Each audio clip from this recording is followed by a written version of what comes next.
Hi, my name is Gabriela Henriquez and I'm in love with an immigrant. Today's video we're going to be talking about petitioning a relative. For those of you who don't know what that is, if you go to UCIS.gov, this is the official definition here, but basically it's when you're petitioning to get someone else's citizenship through your own, so that can be a spouse, a child, or a parent.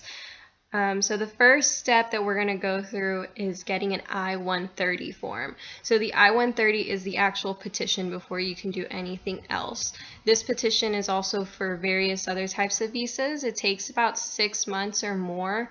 For us, it took about 2 years, so it does vary a lot. And it's about $500. Officially, it's about $535 to be specific right now. According to the USCIS.gov.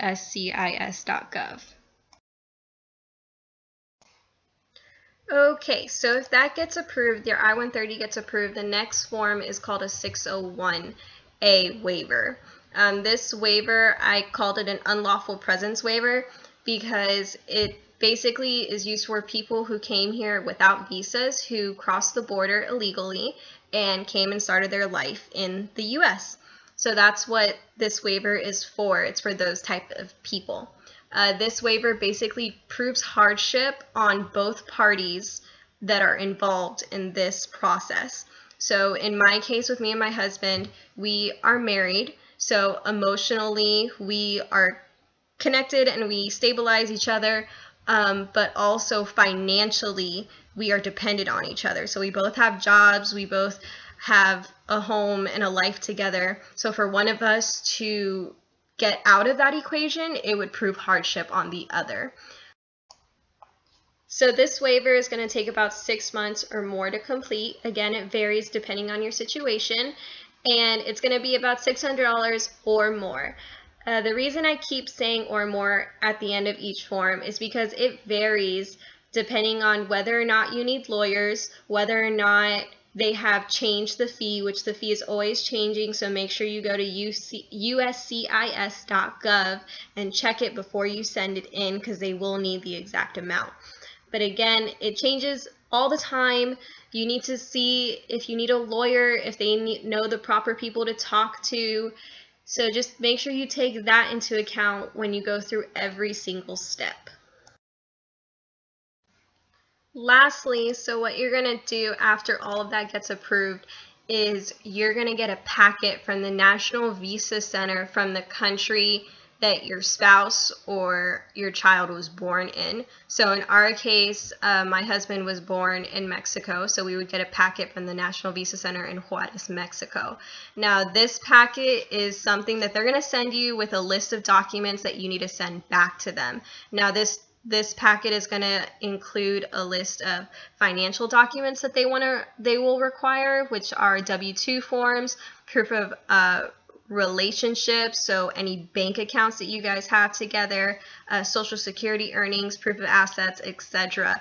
Again, it's going to be a list. So just a heads up, I'll put all of this in the description so you guys, if you want to get your mindset in it, you can start thinking about it.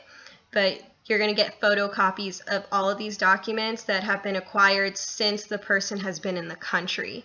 As well as the financial documents, you're also going to need the supporting documents such as your copies of your birth certificate, your marriage certificate, and any translations that you might need. So if I send this to Mexico, I'm going to need to translate all of them to Spanish. Again, don't send the original copies or the original forms, send only the copies to the National Visa Center.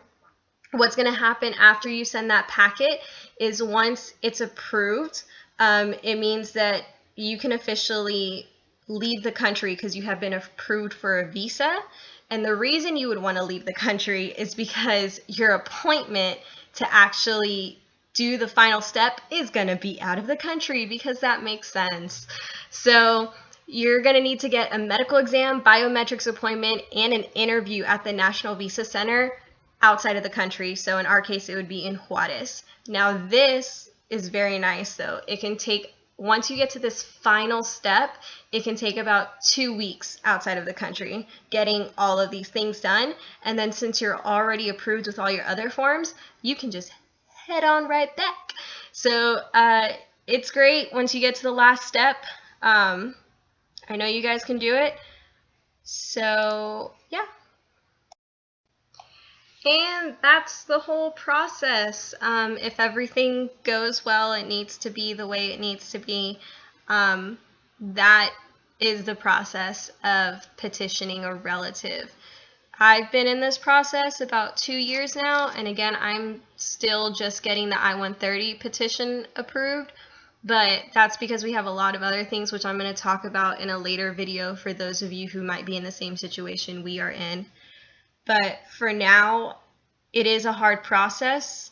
It needs a lot of support from one another. So just hang in there, stick with it, and just have faith and trust that whatever is going to happen is going to happen. That, again, guys, it's not the end of the world.